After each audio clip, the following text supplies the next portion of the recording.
नमस्कार साथियों, स्वागत है आपके अपने ही चैनल मास्टरमाइंड में।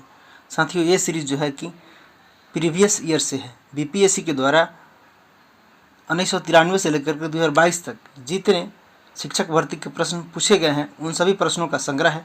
अभी तक हमने 1 से लेकर के 6 तक सीरीज़ करा दी हैं। अगर आप नहीं देखे हैं तो उन सारे वीडियो को जा करके एक बार ज़रूर देख लें। चलिए हम लोग 7 नंबर सीरीज शुरू करते हैं, जो कि 8/11/1998 में ये पूछा गया क्वेश्चन है बीपीएससी के द्वारा। पहला क्वेश्चन जो कि आपके स्क्रीन पे है, कहा जा रहा है कि सिंधु घाटी लिपि की सूचना की स्रोत ज्ञात होती है किस चीज़ से? तो मुहरों से ज्ञात होती है। ध्यान रखिएगा, क्या चीज़ से? मुहरों से ज्ञात होती है। और सिंधु घाटी की लिपि जो है वर्णनात्मक नहीं थी, बल्कि यह चित्रलेखात्मक था। लेकिन यह लिपि अभी तक पढ़ी नहीं जा सकी है, इस बात को भी ध्यान रखिएगा। आगे देखेंगे, निम्नलिखित में कौन सा वेद गद एवं पद दोनों में है? निम्नलिखित में से कौन सा वेद जो है गद और पद दोनों में है? तो यजुर्वेद जो है गद और पद दोनों में लिखा गया है, इसको ध्यान रखिएगा। तो क्या हो जाएगा? यजुर्वेद। आगे हम लोग देखेंगे क्वेश्चन नंबर 3 को, महायान के संस्थापक कौन थे? तो महायान के संस्थापक कौन थे ये पूछा जा रहा है। तो महायान के संस्थापक कौन थे? तो नागार्जुन थे, इसको ध्यान रखिएगा। नागार्जुन थे। और नागार्जुन को जो है शून्यवाद का प्रवर्तक भी बोला जाता है, इसको ध्यान रखिएगा। शून्यवाद का प्रवर्तक भी बोला जाता है। आगे हम लोग देखते हैं क्वेश्चन नंबर 4 को, कौटिल्य का संबंध निम्नलिखित में से किस विद्यालय से था? कौटिल्य का संबंध निम्नलिखित में से किस विद्यालय से था पूछा जा रहा है। तो कौटिल्य का संबंध जो है वैशाली से था, या नालंदा से था, या पाटलिपुत्र से, या तक्षशिला से? तो कौटिल्य का संबंध जो है तक्षशिला विश्वविद्यालय से था। ध्यान रखिएगा, किस चीज़ से? तक्षशिला विश्वविद्यालय। देखिए, प्राचीन काल में जो है तक्षशिला विश्वविद्यालय शिक्षा का केंद्र था। कौटिल्य के समय में नालंदा विश्वविद्यालय का कोई अस्तित्व नहीं था। वैशाली और पाटलिपुत्र में किसी प्राचीन विश्वविद्यालय के होने का कोई साक्ष्य नहीं है। तो क्या हो जाएगा? तक्षशिला। क्वेश्चन नंबर 5 को बनाइए, निम्नलिखित में से किस सिख गुरु को जहांगीर ने मृत्युदंड दिया था? तो सिख के 5वें गुरु अर्जुन देव को जहांगीर ने मृत्युदंड दिया था। इसका कारण यह था कि 1606 ईस्वी में जहांगीर के सबसे बड़े पुत्र खुसरो द्वारा जहांगीर के विरुद्ध किए गए विद्रोह के दौरान गुरु अर्जुन देव ने खुसरो की सहायता किया था। इसलिए यहाँ पर गुरु अर्जुन देव को मृत्युदंड दे दिया था जहांगीर ने। आगे हम लोग देखेंगे क्वेश्चन नंबर 6 को, निम्न में से किसने मुगल काल में ऐतिहासिक विवरण लिखा? निम्न में से किसने मुगल काल में जो है ऐतिहासिक विवरण लिखने का काम किया? तो गुलबदन बेगम ने जो है ऐतिहासिक विवरण लिखने का काम किया है। कौन? गुलबदन बेगम ने। गुलबदन बेगम ने जो है हुमायूंनामा पुस्तक की रचना की और 2 भागों में विभाजित किया, और इसके प्रथम भाग में बाबर का इतिहास और दूसरे भाग में हुमायूं का इतिहास का वर्णन है।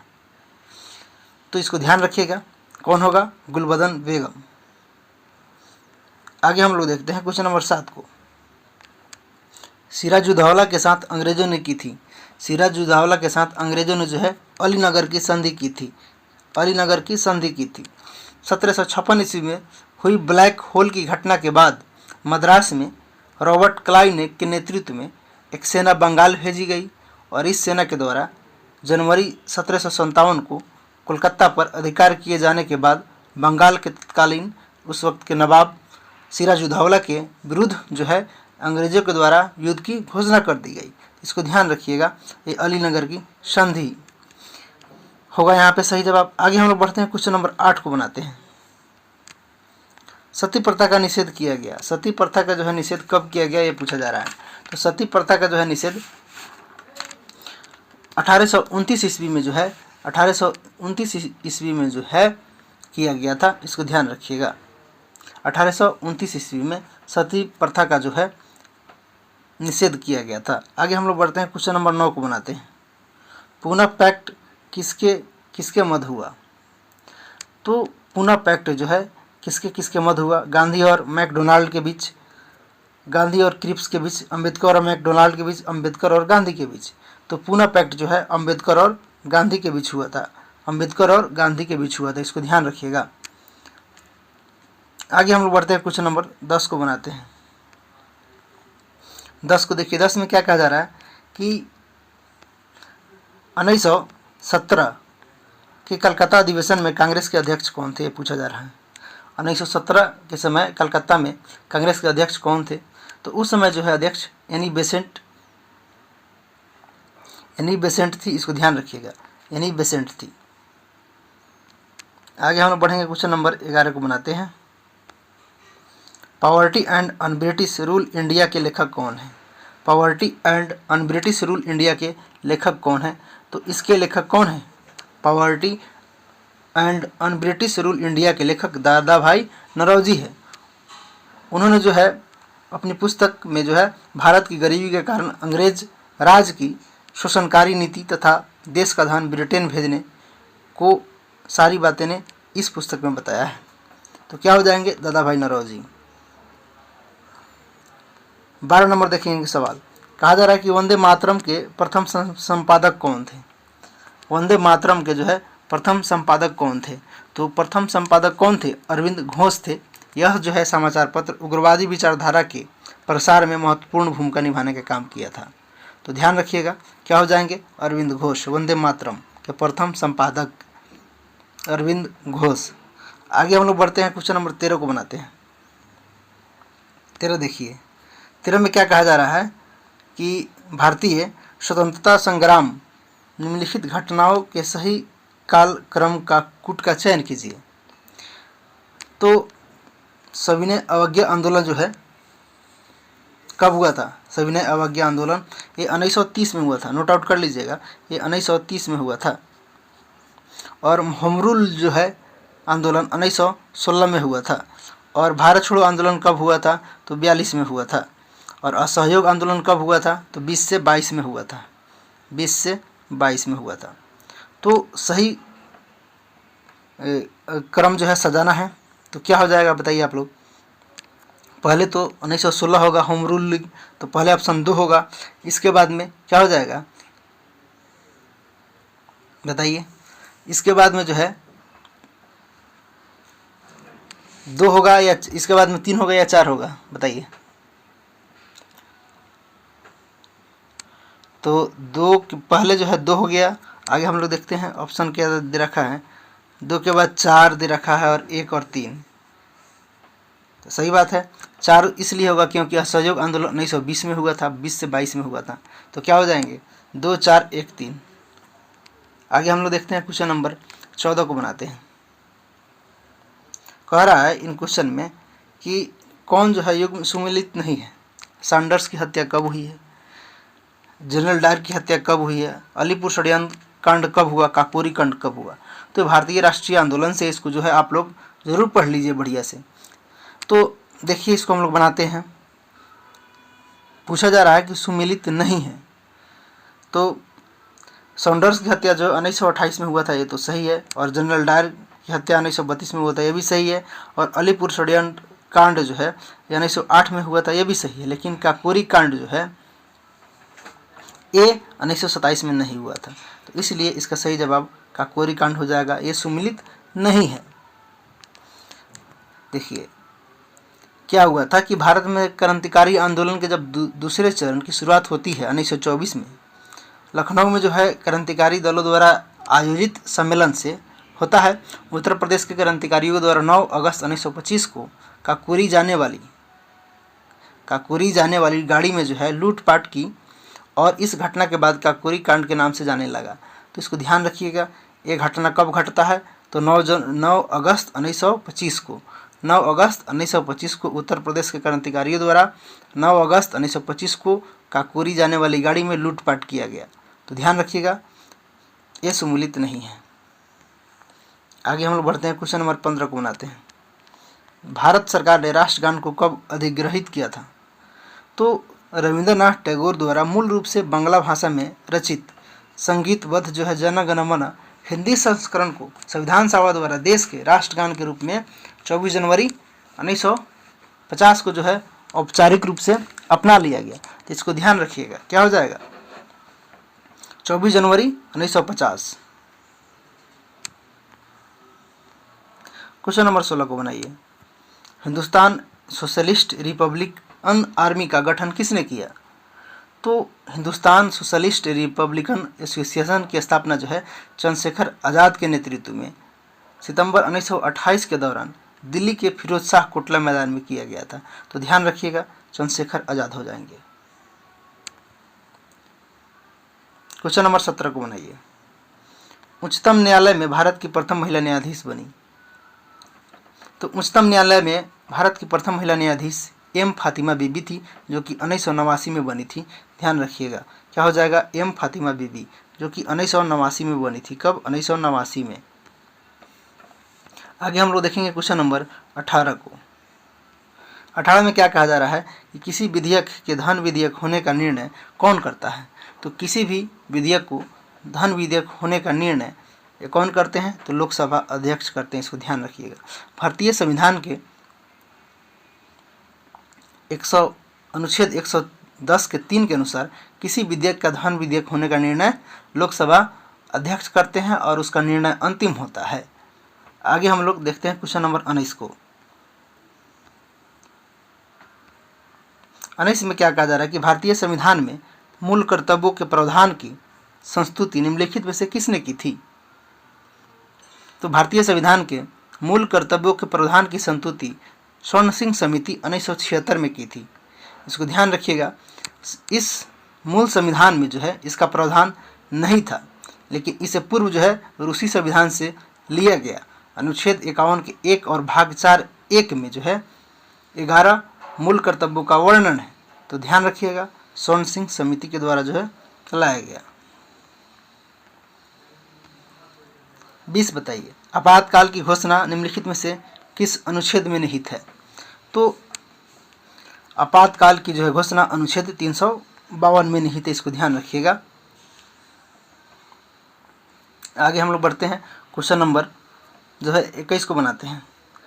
21 में क्या कहा जा रहा है कि राज्य के नीति निर्देशक तत्वों का प्रावधान संविधान के किस अनुच्छेद में किया गया है?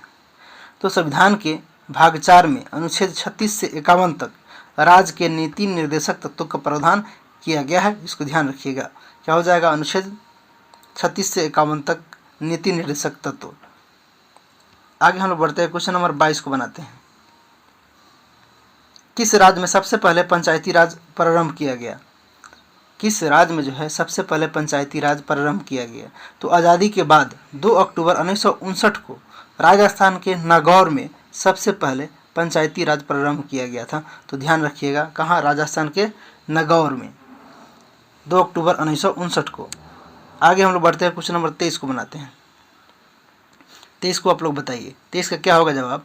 पढ़िए और बताइए, कमेंट कीजिए। इसको और छोटा किया जाए। निम्नलिखित में से किसे जो है उपराष्ट्रपति के चुनाव में मतदान करने का अधिकार प्राप्त है? निम्नलिखित में से किसे जो है उपराष्ट्रपति के चुनाव में मतदान करने का अधिकार प्राप्त है? तो संविधान के अनुच्छेद 66 के अनुसार उपराष्ट्रपति के चुनाव में लोकसभा तथा राज्यसभा के सभी सदस्यों को मतदान करने का अधिकार है। ध्यान रखिएगा राष्ट्रपति के चुनाव के लिए संविधान के अनुच्छेद 66 के अंतर्गत लोकसभा तथा राज्यसभा के सभी सदस्य मतदान करने का अधिकार है। और उपराष्ट्रपति के निर्वाचक मंडल में संसद के दोनों सदनों के सदस्य होते हैं। तो ध्यान रखिएगा क्या हो जाएगा? लोकसभा तथा राज्यसभा के सभी सदस्यों को जो है मतदान करने का अधिकार प्राप्त है उपराष्ट्रपति के लिए अनुच्छेद 66 के अनुसार। क्वेश्चन नंबर 24 को बनाइए। 24 में देखिए क्या कहा जा रहा है कि संविधान की 8वीं अनुसूची में सम्मिलित भाषाओं को निम्नांकित कौन सी भाषा बोलने वाले सर्वाधिक है? तो सर्वाधिक बोलने वाली जो है बांग्ला है। इसको ध्यान रखिएगा बांग्ला है। आगे हम लोग देखते हैं क्वेश्चन नंबर 25 को बनाते हैं। 25 में क्या कहा जा रहा है कि 11वें वित्त आयोग के अध्यक्ष कौन थे? तो 11वें वित्त आयोग के अध्यक्ष जो है A.M. खुसरो जी थे, इसको ध्यान रखिएगा। आगे हम लोग बढ़ते हैं, क्वेश्चन नंबर 26 को बनाते हैं। 26 बनाइए, जो कि आपके स्क्रीन पे कहा जा रहा है कि भारतीय अर्थव्यवस्था में निम्न क्षेत्रों में से कौन सी पूर्णतः निजी क्षेत्र है। तो भारतीय अर्थव्यवस्था में कृषि क्षेत्र ही पूर्णतः निजी क्षेत्र में आता है। वस्त्र क्षेत्र में जो है नेशनल टेक्सटाइल कॉरपोरेशन, परिवहन क्षेत्र में जो है राज्यों के साथ परिवहन निगम, भारतीय rail, air India, Pawan Hans, दूरसंचार क्षेत्र में BSNL आदि जो है सरकारी क्षेत्र का ये सब उपक्रम है। तो इसको ध्यान रखिएगा, क्या हो जाएगा। भारतीय अर्थव्यवस्था में निम्न क्षेत्रों में से कौन सा पूर्णतः निजी क्षेत्र है, तो कृषि जो है निजी क्षेत्र है, इसको ध्यान रखिएगा।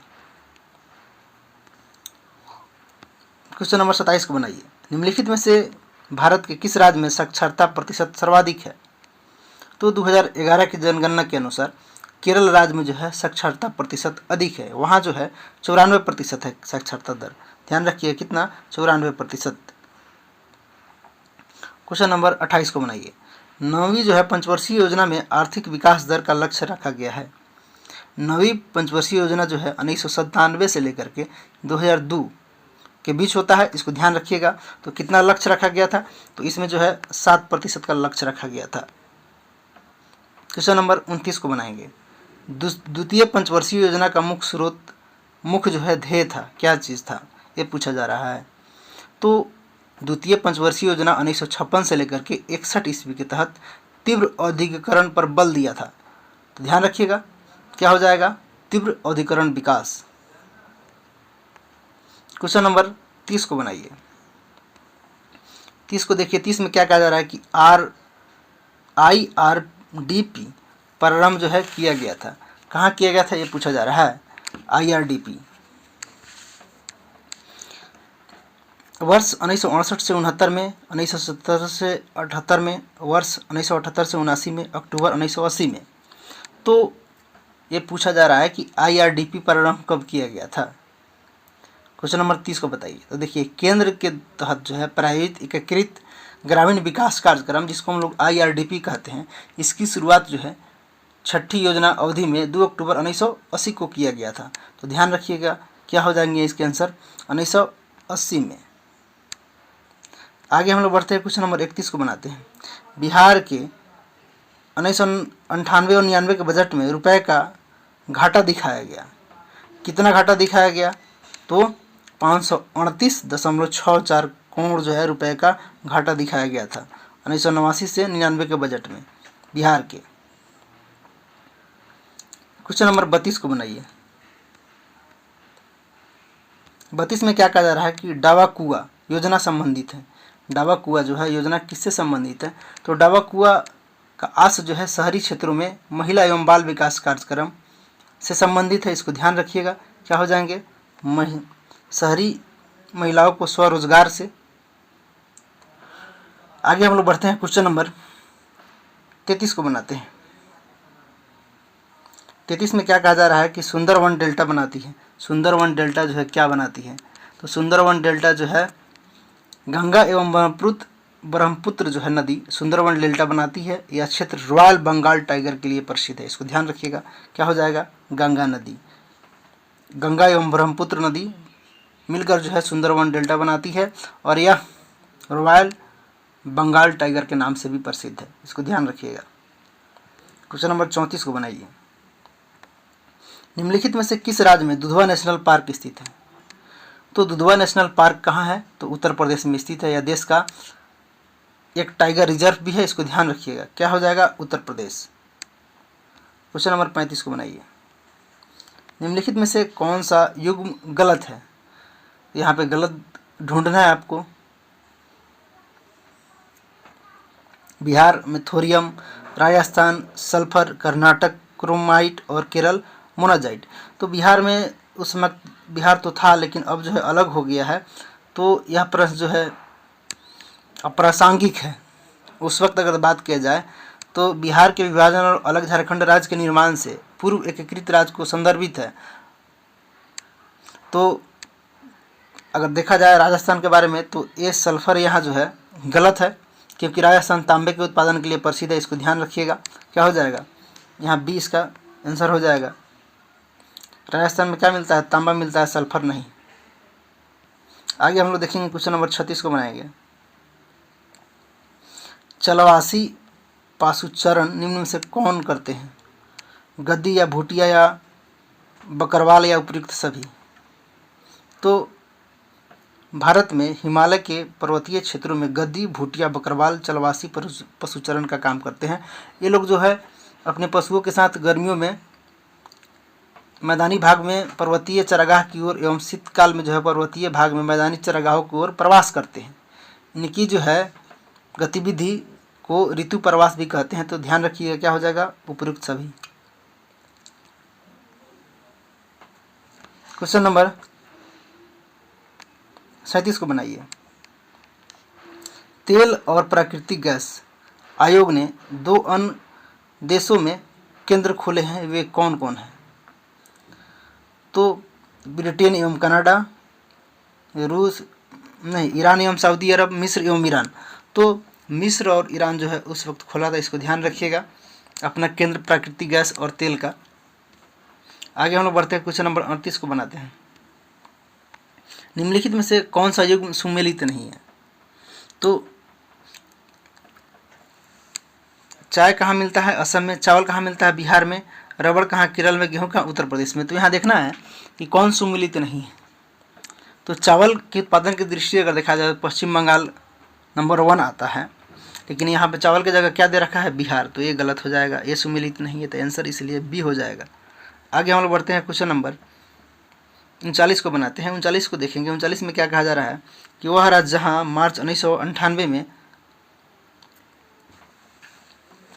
कपास की खेती हेतु जो है कपास की खेती में हुए नुकसान के कारण किसानों में ने जो है बड़ी संख्या में आत्महत्या की। बहुत अच्छा क्वेश्चन है। कहा जा रहा है कि वह राज्य जहाँ मार्च 1988 में कपास की खेती में हुए नुकसान के कारण जो है किसानों ने बड़ी संख्या में आत्महत्या किया था। कहाँ का? तमिलनाडु का, कर्नाटक का, या गुजरात का, या आंध्र प्रदेश का? तो मार्च 1998 में आंध्र प्रदेश में कपास की खेती में हुए नुकसान के कारण किसानों ने बड़ी संख्या में आत्महत्या कर लिया था। तो ध्यान रखिए, कहाँ? आंध्र प्रदेश। क्वेश्चन नंबर 40 को बनाइए।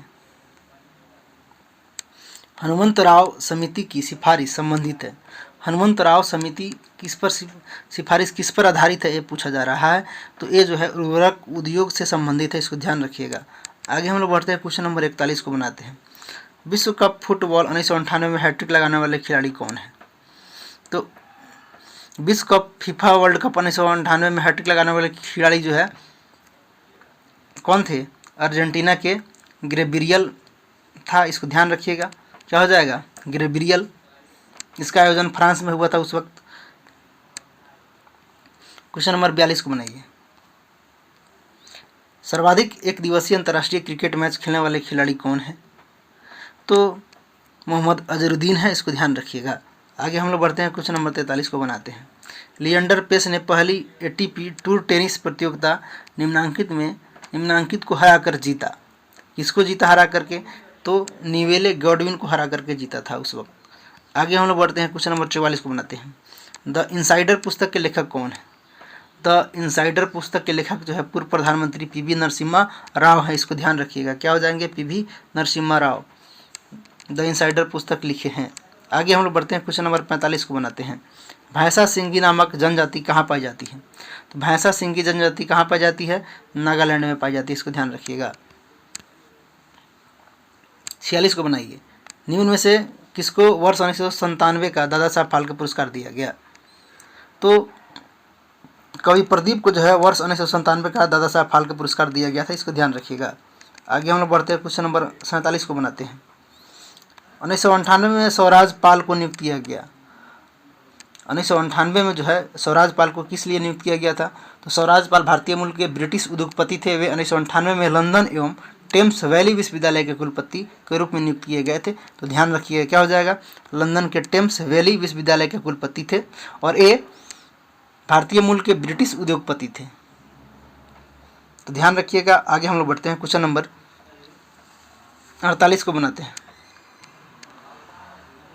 48 में क्या कहा जा रहा है कि कौन सा युग्म जो है सुमेलित नहीं है? तो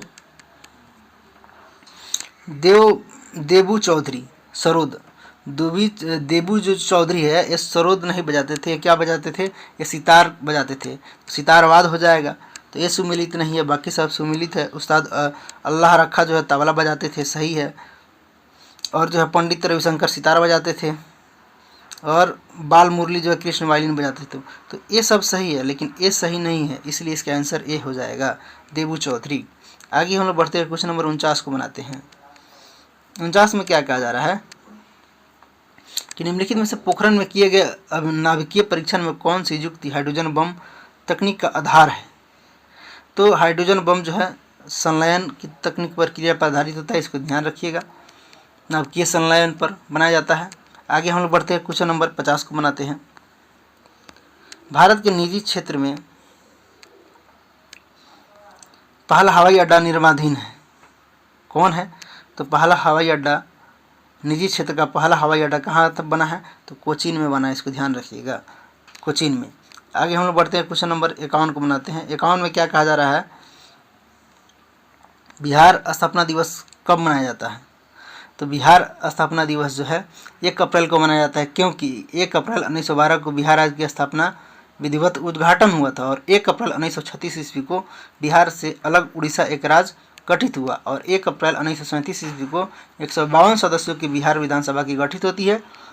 अब जो है बिहार दिवस 22 मार्च को आयोजित किया जाता है, तो इसको ध्यान रखिएगा, इसमें से कोई आंसर नहीं होगा। अब जो है बिहार दिवस कब मनाया जाता है, तो 22 मार्च को मनाया जाता है, ध्यान रखिएगा, कब मनाया जाता है, 22 मार्च को मनाया जाता है। आगे हम लोग बढ़ते हैं, क्वेश्चन नंबर 52 को बनाते हैं।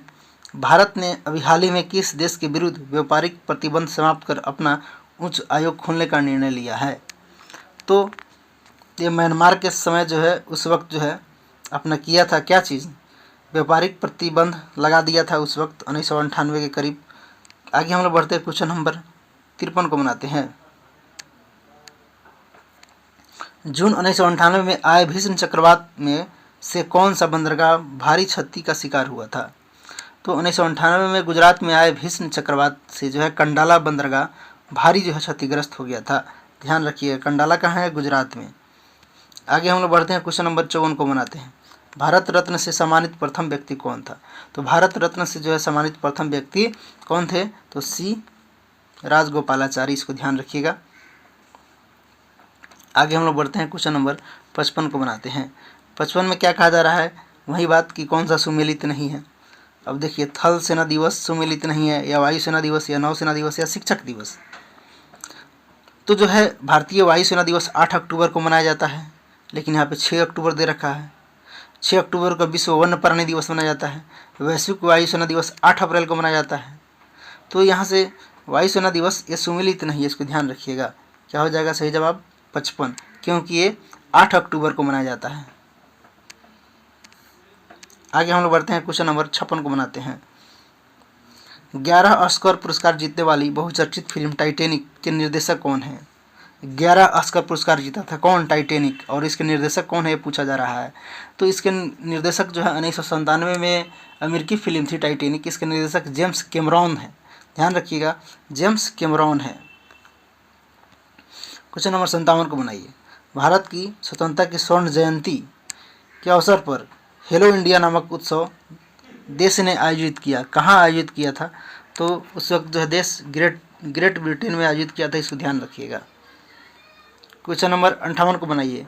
फिर कह रहा है कि कौन सा सुमेलित नहीं है। ए फॉर जैकब गोवा, या ए पद्मनाभन मिजोरम, या सी रंगराजन तमिलनाडु, या सूरज भान उत्तर प्रदेश। तो तत्कालीन जो है राज्यपाल राज्यों के नाम दिए गए हैं, लेकिन सी रंगराजन उस समय तमिलनाडु के राज्यपाल नहीं थे। वर्तमान के संदर्भ में अगर देखा जाए तो उत्तर गलत है, इसको ध्यान रखिएगा, क्या हो जाएगा, ऑप्शन नंबर सी। आगे हम लोग बढ़ते हैं, क्वेश्चन नंबर 59 को बनाते हैं। जार्विक सेवन क्या है। जार्विक सेवन जो है कृत्रिम हृदय है, डॉक्टर रॉबर्ट जार्विक ने इसको बनाया था, इसको ध्यान रखिएगा, क्या हो जाएगा, कृत्रिम हृदय है जार्विक सेवन। और कौन बनाने का काम किया था, तो जार्विक सेवन को जो है डॉक्टर रॉबर्ट जार्विक ने बनाया था। आगे हम लोग बढ़ते हैं, क्वेश्चन नंबर 60 को बनाते हैं। विश्व में कार्बन डाइऑक्साइड का सबसे बड़ा उत्सर्जक देश कौन सा है। विश्व में जो है कार्बन डाइऑक्साइड का सबसे बड़ा उत्सर्जक देश कौन सा है, तो ये पूछा जा रहा है। तो कौन सा है? संयुक्त राज्य अमेरिका है, इसको ध्यान रखिएगा। आगे हम लोग बढ़ते हैं, क्वेश्चन नंबर 61 को बनाते हैं। कहता है कि अंडे में कौन सा विटामिन बिल्कुल नहीं पाया जाता है, तो अंडे में जो है विटामिन सी बिल्कुल नहीं पाया जाता, इसको ध्यान रखिएगा। विटामिन जो है ए, बी, डी, ई सब पर्याप्त मात्रा में पाया जाता है, लेकिन सी नहीं। आगे हम लोग देखते हैं क्वेश्चन नंबर 62 को। ध्वनि की गति धीमी होती है, किस चीज़ में धीमी होती है ध्वनि की गति? तो ध्वनि की गति जो है हवा में धीमी होती है, इसको ध्यान रखिएगा। हवा में जो है 332 मीटर प्रति सेकेंड है, जल में है 7450 मीटर प्रति सेकेंड है, और लोहा में है 5100, और हाइड्रोजन में है कितना? 1269। इसको ध्यान रखिएगा। सबसे कम क्या हो जाएगा? हवा में, जो कि 332 मीटर प्रति सेकेंड है। 63 को बनाइए। 63 को पढ़िए, क्या कहा जा रहा है कि पदार्थ में सबसे छोटे कण जो स्वतंत्र रूप से अस्तित्व में रह सकता है और जिसमें मूल पदार्थ की सभी गुण मौजूद रहते हैं, उसे क्या कहा जाता है? तो उसे जो है आयोन कहा जाता है, या एटम कहा जाता है, या अणु कहा जाता है, या नाभिक कहा जाता है, मॉलिक्यूल या न्यूक्लियस। तो ऐसे को हम लोग क्या बोलते हैं? अणु कहते हैं, मॉलिक्यूल कहते हैं, ध्यान रखिएगा। क्वेश्चन नंबर 64 को बनाइए। निम्नलिखित में से कौन सा विटामिन ब्लड क्लोटिंग में सहायक करता है? तो विटामिन के जो है रासायनिक नाम फिलोक्लोविन है। यह जो है रक्त स्राव विरोधी विटामिन है, जो यकृत में प्रोथ्राम्बिन के निर्माण के लिए आवश्यक होता है। इसके कमी के कारण रक्त का थाका जो है नहीं जमता है और बहुत अधिक जो है रक्तस्राव होने लगता है। तो ये जरूरी है ब्लड क्लोटिंग के लिए। कौन? विटामिन के, ध्यान रखिएगा। और इसका रासायनिक नाम क्या है? तो फिलोक्लिलोन है। आगे हम लोग बढ़ते हैं, क्वेश्चन नंबर 65 को बनाते हैं। हम तारे को टिमटिमाते हुए देख पाते हैं, क्यों?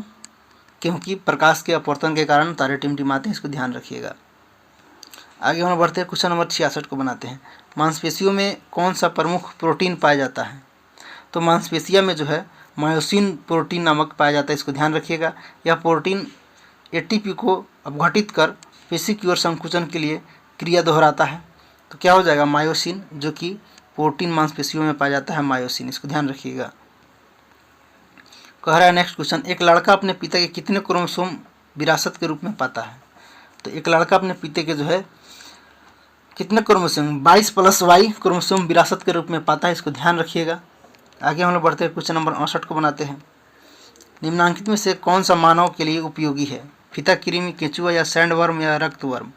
तो मानव के लिए जो उपयोगी क्या है? तो केंचुआ उपयोगी है। क्यों केंचुआ उपयोगी है? जो कि मृदा की उर्वरता को बढ़ाता है, किसानों का मित्र इसको कहा जाता है।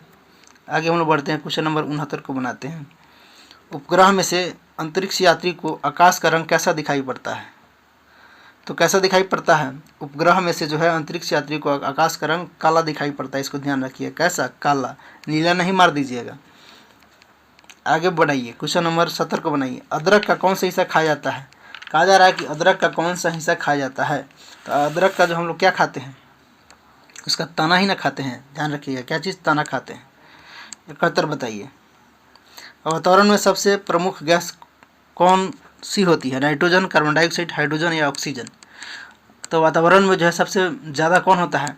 नाइट्रोजन होता है। कितना? 78% होता है, ध्यान रखिएगा। कितना? 78%। और इसके बाद जो है ऑक्सीजन कितना होता है? 21%। ठीक है। इसके बाद argon, carbon dioxide, neon, helium, ozone, hydrogen, ये सब गैस का स्थान है, इसको ध्यान रखिएगा। कह रहा है कि प्रमुख गैस कौन होता है सबसे ज़्यादा? तो सबसे ज़्यादा क्या हो जाएगा? नाइट्रोजन, 78%। आगे हम लोग बढ़ेंगे, क्वेश्चन नंबर 72 को बनाएंगे। यहाँ पे पूछा जा रहा है कि IUPAC यूपेक नाम लिखने के लिए, तो इसका क्या नाम लिखाएगा ज़रा आप लोग बताइए। तो इसका क्या नाम होगा? 2-मिथाइल ब्यूटेन। क्या हो जाएगा? 2-मिथाइल ब्यूटेन, 2-मिथाइल ब्यूटेन। आगे हम लोग बढ़ते हैं, क्वेश्चन नंबर 73 को बनाते हैं। 73 में क्या कहा जा रहा है कि स्टेनलेस स्टील बनाने में लोहे के साथ कौन सी धातु मिलाई जाती है?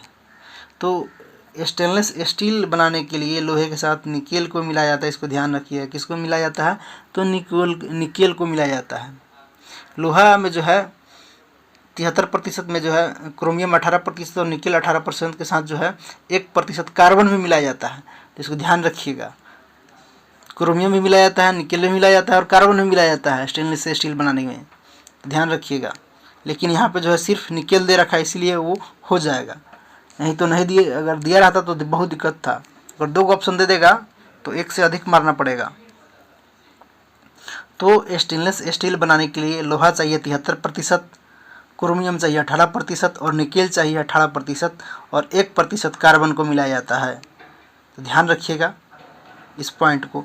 आगे हम लोग बढ़ते हैं, क्वेश्चन नंबर 74 को बनाते हैं। निम्नलिखित में से ऊष्मा का सबसे अच्छा सुचालक कौन सा है? तो ऊष्मा का सबसे अच्छा सुचालक जो है इन सारे ऑप्शनों में से समुद्री पानी है, समुद्री पानी है, समुद्र का पानी है। आगे हम लोग बढ़ते हैं, क्वेश्चन नंबर 75 को बनाते हैं। प्रोड्यूसर गैस क्या है? पूछा जा रहा है कि प्रोड्यूसर गैस क्या है। तो प्रोड्यूसर गैस जो है कार्बन मोनोऑक्साइड और नाइट्रोजन होता है। तो ध्यान रखिएगा, इसमें जो है 60% नाइट्रोजन और 30% कार्बन मोनोऑक्साइड होता है। तो क्या हो जाएगा? CO+N2। क्वेश्चन नंबर 76 को बनाइए। LPG में कौन सा गंधीय पदार्थ का उपयोग होता है?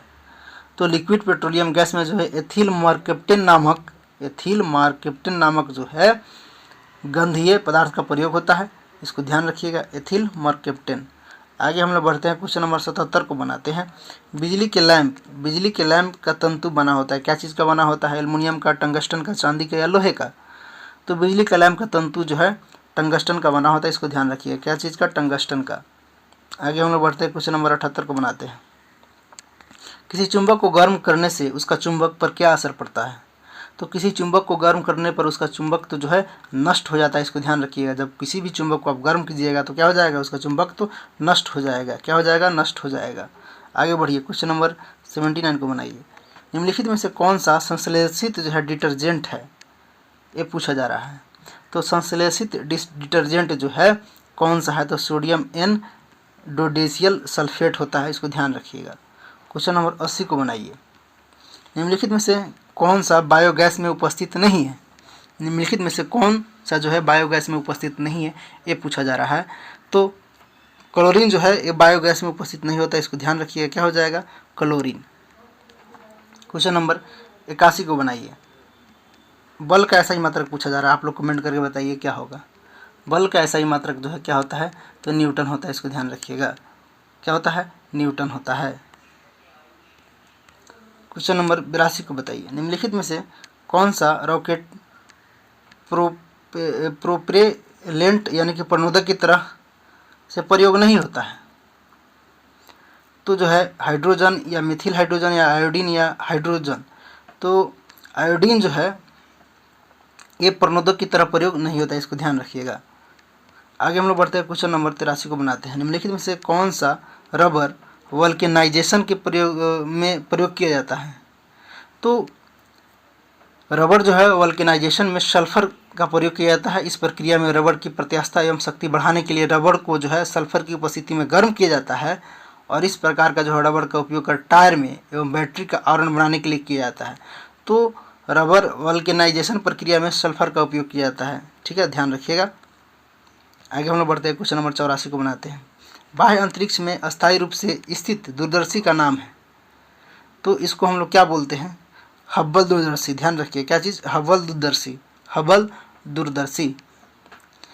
क्वेश्चन नंबर 85 को बनाइए। आँख के किस भाग पर वस्तु का प्रतिबिंब बनता है? तो आँख के जो है दृष्टि पटल यानी कि रेटिना पर जो है क्या बनता है? वस्तु का प्रतिबिंब बनता है। इसको ध्यान रखिएगा। और प्रतिबिंब यहाँ पे वास्तविक तथा उल्टा भी बनता है, इस चीज़ को भी ध्यान रखिएगा। आगे हम लोग बढ़ते हैं, क्वेश्चन नंबर 86 को बनाते हैं। पेड़ पौधे दिन में कौन सा गैस छोड़ते हैं? पेड़ पौधे दिन में क्या छोड़ते हैं बताइए? दिन में ऑक्सीजन और रात में कार्बन डाइऑक्साइड। पेड़ पौधे जो है प्रकाश संश्लेषण क्रिया के द्वारा कार्बन डाइऑक्साइड गैस को क्या करता है? ग्रहण करता है और ऑक्सीजन छोड़ता है। तो ऐसा बात नहीं है, दिन में भी ऑक्सीजन छोड़ेगा, रात में भी ऑक्सीजन छोड़ेगा। तो इस चीज़ को ध्यान रखिएगा, क्या हो जाएगा? ऑक्सीजन। और कार्बन डाइऑक्साइड को क्या करता है? वो लोग ग्रहण करता है। क्वेश्चन नंबर 87 को बनाइए। कॉस्टिक सोडे का रासायनिक नाम क्या है? कॉस्टिक सोडे का जो है रासायनिक नाम सोडियम हाइड्रोक्साइड होता है, इसको ध्यान रखिएगा। सोडियम हाइड्रोक्साइड का सूत्र क्या हो जाते हैं, NaOH, इसको ध्यान रखिएगा, sodium hydroxide. Option number C सही आंसर हो जाएंगे। आगे बढ़ते हैं, क्वेश्चन नंबर 88 को बनाते हैं। मानव शरीर से क्वेश्चन है, मानव शरीर की सबसे महत्वपूर्ण ग्रंथि कौन सी है? तो मानव शरीर की सबसे महत्वपूर्ण ग्रंथि जो है पीयूष ग्रंथि होती है, यानी कि हम लोग इसका दूसरा नाम भी पिट्यूटरी ग्रंथि के नाम से जानते हैं। किससे? पिट्यूटरी ग्रंथि, यानी कि पीयूष ग्रंथि। आगे हम लोग बढ़ते हैं, क्वेश्चन नंबर 89 को बनाते हैं। निम्नलिखित में से पूर्णतया ऑक्सीजन रहित वस्तु कौन सी है? तो ऑक्सीजन रहित जो है वस्तु कौन सी है? तो एक केरोसिन होता है, इसको ध्यान रखिएगा। केरोसिन होता है। बालू, सीसा और सीमेंट में ऑक्सीजन की उपस्थिति है, जबकि केरोसिन में जो है कार्बन और हाइड्रोजन का मिश्रण होता है, तो इसको ध्यान रखिएगा। बालू में ऑक्सीजन होता है, सीसा में होता है, सीमेंट में होता है, और केरोसिन में जो है मिश्रण होता है कार्बन और हाइड्रोजन का, तो इसको ध्यान रखिएगा। आगे हम लोग बढ़ते हैं, क्वेश्चन नंबर 90 को बनाते हैं। एक वयस्क व्यक्ति की नाड़ी धड़कन की दर क्या होती है? तो एक वयस्क व्यक्ति की जो है नाड़ी की दर जो है एक दिन में जो है प्रति मिनट 72 बार धड़कता है, इसको ध्यान रखिएगा। प्रति मिनट कितना? 72 बार।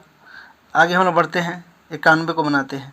परम शून्य बराबर होता है, परम शून्य ताप किस पर बराबर होता है, ये पूछा जा रहा है। अब एब्सोल्यूट जीरो पर बराबर होता है, तो क्या हो जाएगा, -273.15 डिग्री सेंटीग्रेड। ऑप्शन नंबर 1 इसका सही आंसर हो जाएंगे।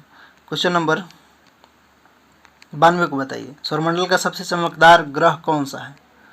तो सौरमंडल का सबसे चमकदार ग्रह जो है वेनस को बोला जाता है, यानी कि शुक्र को बोला जाता है, इसको ध्यान रखिएगा। या पृथ्वी की जुड़वा बहन भी इसे कहा जाता है, तो क्या हो जाएगा, शुक्र। क्वेश्चन नंबर 93 को बताइए, मानव शरीर का समान तापमान कितना होता है? मानव शरीर का समान तापमान जो है 37 डिग्री सेंटीग्रेड होता है, 37 डिग्री सेंटीग्रेड होता है। सेंटीग्रेड में पूछेगा तब, अगर फ़ारेनहाइट में पूछता तो क्या हो जाता, 98.6 फ़ारेनहाइट, इसको ध्यान रखिएगा, 98.6 फ़ारेनहाइट। अगर केल्विन में पूछता तो क्या होता, 310 डिग्री केल्विन, 310। इन सारे बिंदुओं को ध्यान रखिएगा। आगे हम लोग बढ़ते हैं, क्वेश्चन नंबर 94 को बनाते हैं। निम्नलिखित में से कौन सा पदार्थ प्रोटीन का सबसे बड़ा स्रोत है? तो प्रोटीन का सबसे बड़ा स्रोत क्या मिलता है हम लोगों को, सोयाबीन, जिसमें जो है 46 से 48% क्या रहता है, प्रोटीन रहता है। किस में? तो सोयाबीन में। आगे हम लोग बढ़ते हैं, क्वेश्चन नंबर 95 को बनाते हैं। निम्नलिखित में से कौन सा पदार्थ सबसे अधिक ज्वलनशील है? तो नाइलॉन अधिक ज्वलनशील होता है, क्योंकि नाइलॉन जो है मानव द्वारा संश्लिष्ट किया गया ये पहला रेशा था। इसका उपयोग जो है मछली पकड़ने के जाल में, पैराशूट के कपड़े में, टायर में, दांत, ब्रश तथा पर्वतारोहण के लिए रस्सी में बनाने में काम किया जाता है। तो क्या हो जाएगा इसका आंसर, नाइलॉन। क्वेश्चन नंबर 96 को देखेंगे। 96 में क्या कहा जा रहा है कि मनुष्य शरीर में यूरिया का अधिकतम मात्रा पाया जाता है, किस में? रक्त में, मूत्र में, या हृदय में, या पसीना में? तो यूरिया का मात्रा कहाँ पाया जाता है, अधिकतम जो है मूत्र में पाया जाता है, इसको ध्यान रखिएगा। क्वेश्चन नंबर 97 को बताइए, किस क्रिया द्वारा पौधे प्रकाश संश्लेषण में क्लोरोफिल की मदद से भोजन तैयार करते हैं? तो प्रकाश संश्लेषण की क्रिया में पौधे क्लोरोफिल की मदद से भोजन अपना तैयार करते हैं। क्वेश्चन नंबर 98 को बनाइए, निम्नलिखित में से गाय की कौन सी नस्ल अधिक दूध देने वाली है? तो जर्सी जो गाय होता है क्या होता है, अधिक दूध देता है, इसको ध्यान रखिएगा, जर्सी गाय। 99 को बताइए, थर्मामीटर में पारे का प्रयोग क्यों किया जाता है? तो थर्मामीटर में पारे का प्रयोग इसलिए किया जाता है कि यह ताप के कारण अधिक फैलता है। क्या हो जाएगा, यह ताप के कारण अधिक फैलता है, इससे पता चल जाता है कितना ताप क्या है। आगे हम लोग बनाएंगे आज का लास्ट क्वेश्चन इस सीरीज का, 100 नंबर है प्रश्न। सूर्य मुख्यतः बना है, सूर्य जो है मुख्यतः क्या चीज़ का बना है? तो मुख्यतः हाइड्रोजन का बना होता है, ध्यान रखिएगा, हाइड्रोजन का बना होता है। हाइड्रोजन का भविष्य का ईंधन भी कहा जाता है, और इसके नाभिक में सिर्फ प्रोटॉन होता है। तो सूर्य जो है हाइड्रोजन का बना है, इसको ध्यान रखिएगा। ये थे 8/11/1998 में बीपीएससी के द्वारा पूछे गए प्रश्न, जो कि उस वक्त 100 क्वेश्चन पूछे जाते थे। तो अगर आप चैनल पर नए हैं तो चैनल को जरूर सब्सक्राइब कर ले, और वीडियो को एक बार लाइक कर दें, और अपनी राय कमेंट बॉक्स के माध्यम से हमें ज़रूर पहुंचाएं। और इस वीडियो को आप अपने सारे ग्रुप में एक बार ज़रूर शेयर कर दें। वीडियो देखने के लिए और साथ देने के लिए बहुत बहुत धन्यवाद। हम फिर मिलते हैं नेक्स्ट वीडियो में। जय हिंद, जय भारत।